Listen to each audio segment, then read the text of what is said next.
Banter, trash talk, verbal sparring. Call it what you want, but it's the stuff that fuels the fiercest rivalries. And in cricket, nothing quite compares to Australia against England, especially when it comes to the Ashes. This is game theory, where sport is more than just a game. The Ashes are a big deal. A test series between Australia and England played roughly every 2 years and cricket's oldest international contest. And to understand why it's a big deal, you have to go back to the 19th century when cricket was introduced to Australia by the British during the colonial era. The rivalry grew out of that imperial relationship. After Australia's shock win over England at the Oval in South London in 1882, a British newspaper, the Sporting Times, ran a satirical obituary declaring that English cricket was dead and due for cremation, and the Ashes were taken to Australia. From that moment, the Ashes were born. But what does this rivalry mean to fans today, almost 150 years later? To get to the bottom of this, I'm going to bring in cricket broadcaster Adam Collins for Australia and Al Jazeera's senior correspondent Bernard Smith for England. The rivalry is meaningful, it is multi-generational, and it's one that a lot of cricketers define their careers by, and indeed fans as well, by their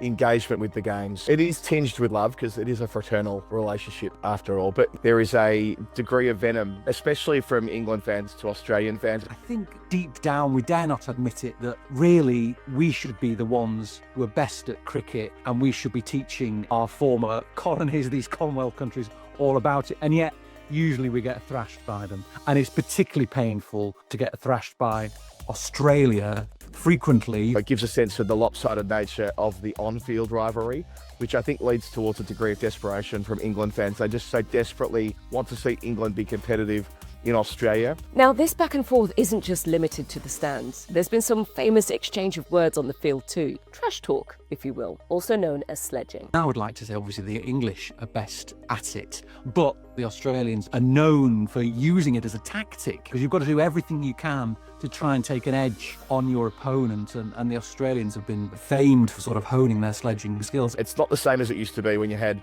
a lot of cricketers who would relish the chance to pile into the English. I mean, famously, Steve Waugh referred to it as mental disintegration. Fielders like Matthew Hayden, Shane Warne, they were notorious for it, and they prided themselves on it.